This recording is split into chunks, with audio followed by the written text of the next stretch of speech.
गर्दन में दर्द की वजूहात। अगर तो आपको गर्दन की दर्द अमूमी 1 हफ़्ते तक रहती है या 1 हफ़्ते से कम दौरानिए की रहती है, तो उसके लिए आप अमूमी वर्जिशें या फिर किसी भी तरह के अमूमी तौर पर हम लोगों को रात को सोते हुए हम तकिया बहुत ऊंचा रखते हैं, जिसकी वजह से गर्दन में अक्सर खिंचाव। मतलब आप जिम या फिर किसी भी तरह की वेट लिफ्टिंग या ऐसा कुछ कर रहे होते हैं,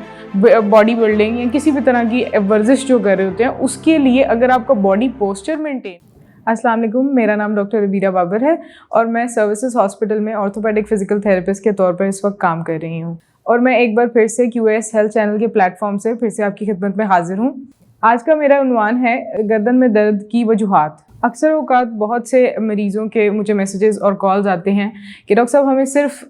अमूमी गर्दन में दर्द था, लेकिन हम एक डॉक्टर के पास गए, उसने हमें बहुत सी मेडिकेशंस लिख दी और उसके बाद हमें स्टमक इशू हो गया एंड दिस एंड दैट। जबकि कुछ मरीज़ों का कहना ये भी होता है कि हमें नमनेस और सुन्न हो जाना, हाथ सुन्न हो जाते हैं और यहाँ तक भी सब कुछ होने लग जाता है, लेकिन फिर भी वो किसी प्रॉपर कंसल्टेंट या फिजिशियन या फिर फिजियोथेरेपिस्ट के पास नहीं जाते हैं। तो आज यही QAS चैनल की तरफ से मैं इस उन्वान पर थोड़ा सा बात करना चाहूँगी और आपको ये बताना चाहूँगी कि एक आम गर्दन में दर्द और एक स्पेशलाइज्ड गर्दन में दर्द से, स्पेशलाइज से मुराद कि अगर आपको कोई पोस्चर या सिर्फ अपनी एक्टिविटी के अलावा किसी मसले की वजह से अगर दर्द आ रही है, दैट मीन्स वो डीजेनरेशन या फिर किसी रेडिकुलोपैथी या फिर किसी और मर्ज़ की वजह से भी हो सकती है। मेरा यहाँ पर आने का मकसद सिर्फ ये है कि मैं आपको इन दोनों गर्दन की दर्द में फ़र्क बताऊँ और आपको ये बता सकूँ कि आपको किस वक्त डॉक्टर के पास जाना ज़रूरी है। अगर तो आपको गर्दन की दर्द अमूमी 1 हफ़्ते तक रहती है या 1 हफ़्ते से कम दौरानिए की रहती है, तो उसके लिए आप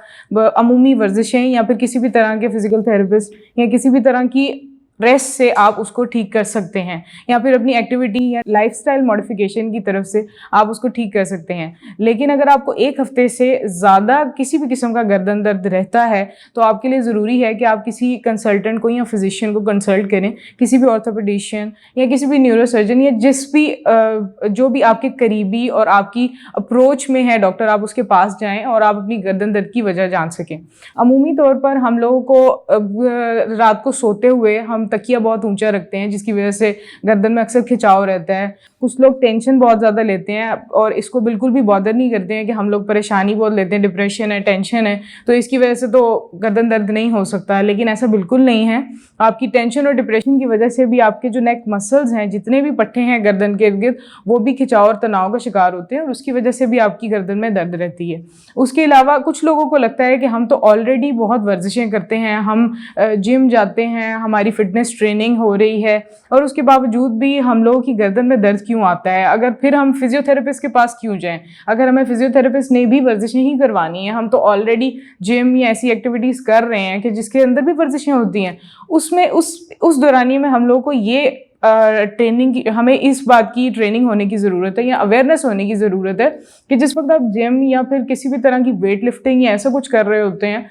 बॉडी बिल्डिंग या किसी भी तरह की वर्जिश जो कर रहे होते हैं, उसके लिए अगर आपका बॉडी पोस्चर मेंटेन नहीं है और आप कोई भी वर्जिश करते हुए अपनी गर्दन को ज़्यादा आगे की तरफ झुका देते हैं, तो उस सूरत में भी आपकी गर्दन में किसी भी किस्म का खिंचाव आ सकता है। बहुत से लोग इस चीज़ पर एतराज़ भी करते हैं। मेरे पास अक्सर जो पेशेंट्स आते हैं वो कहते हैं कि आप यहाँ पर हमें जो वर्जिशें करा रही हैं, क्या इन वर्जिशों से हम लोग बिल्कुल ठीक हो जाएंगे? क्योंकि हम तो इससे ज़्यादा विगरस या इससे ज़्यादा देर दौरानिए वाली जो वर्जिशें हैं वो करते हैं। उसकी वजह ये होती है कि जब हमारी गर्दन में किसी भी तरह का खिंचाव आता है, तो एक तरफ के जो पट्टे हैं वो कमज़ोर हो जाते हैं और दूसरी तरफ के पट्टे ताकतवर होना शुरू हो जाते हैं। कह सकते हैं कि उसकी स्ट्रेंथ बढ़ना शुरू हो जाती है, क्योंकि हमने एक तरफ के पट्टे इस्तेमाल करने ही छोड़ दिए हैं और जिन मसल्स की तरफ हमारी तवज्जो और अपनी वर्जिशें करते जा रहे हैं, वो पट्टे मज़ीद से मज़ीद ताकतवर होते जा रहे हैं और जो उनके रेसिप्रोकेट जहाँ उसकी ऑपोजिट साइड पर जो पट्टे हैं वो मज़ीद कमज़ोर होते जा रहे हैं। इसीलिए हमें बहुत एहतियात और बहुत ही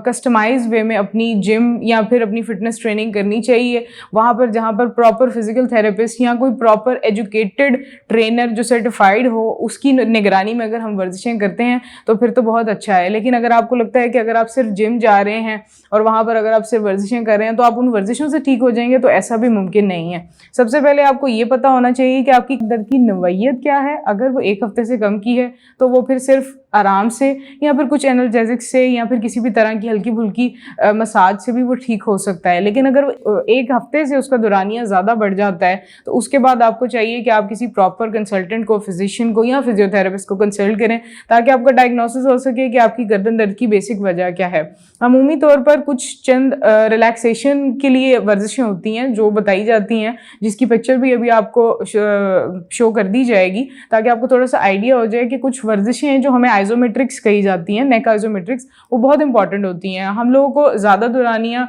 खड़े रहकर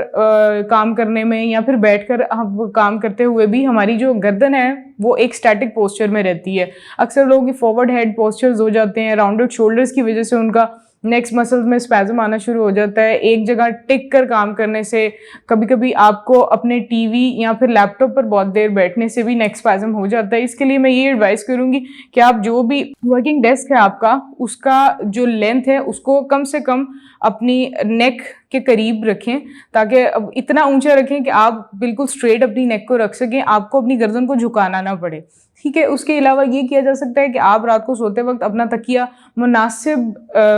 लेंथ और वेट का रखें, और उसके अलावा हर 2 महीने बाद आपने अपना तकिया बदलना है। बहुत से लोग ये भी कहते हैं कि हम 2 महीने बाद तकिया क्यों बदलें, हमने बहुत महंगा तकिया लिया एंड ऑल दैट। इसकी पीछे ऑब्वियसली रिसर्चेस हैं, कोई बातें हैं जिसकी वजह से सब डॉक्टर्स आपको ये बता रहे होते हैं कि आपने हर 2 महीने के बाद अपना पिलो चेंज कर लेना है। चाहे कुछ भी हो, आपको लग रहा है कि पिलो ठीक है या नहीं है, बट आपने उसको चेंज करना है just for the sake of your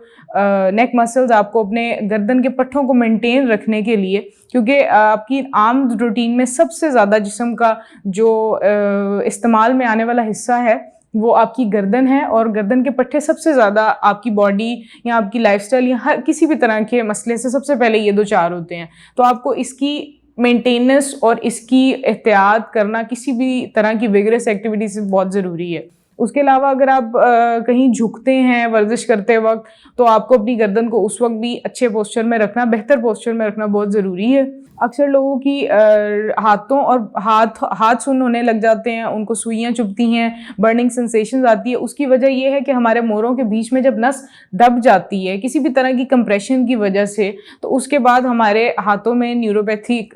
pen आना शुरू होती है। तो ये बिल्कुल हम इसको आम पेन की तरह ट्रीट नहीं करते हैं। तो इसके लिए आपको स्पेशली सबसे पहले अपने न्यूरोलॉजिस्ट के पास जाना चाहिए। उसके बाद आपको फिजियोथेरेपी करवानी चाहिए प्रॉपर, क्योंकि वो उसमें आपकी traction therapies and all that ये सब इस्तेमाल करते हैं, जिसके बाद आपकी जो नस दबी होती है वो वापस अपनी जगह पर आना शुरू होती है and then you will get, और उसके बाद आपको गर्दन दर्द में बेहतरी महसूस आना शुरू होती है। तो इस तरह से अब आपको ये पता चल गया होगा कि एक आम गर्दन दर्द जो कि 1 हफ्ते तक हमें रहती है, उसके लिए हमें सिर्फ लाइफस्टाइल मॉडिफिकेशन से ही हम बेहतरी ला सकते हैं। लेकिन अगर कोई भी किस्म की गर्दन दर्द 1 हफ्ते से ज़्यादा जाती है तो उसके बाद हमें किसी न किसी डॉक्टर, फिजियोथेरेपिस्ट, फिजिशियन, कंसल्टेंट्स के पास ज़रूर जाना चाहिए। Thank you so much.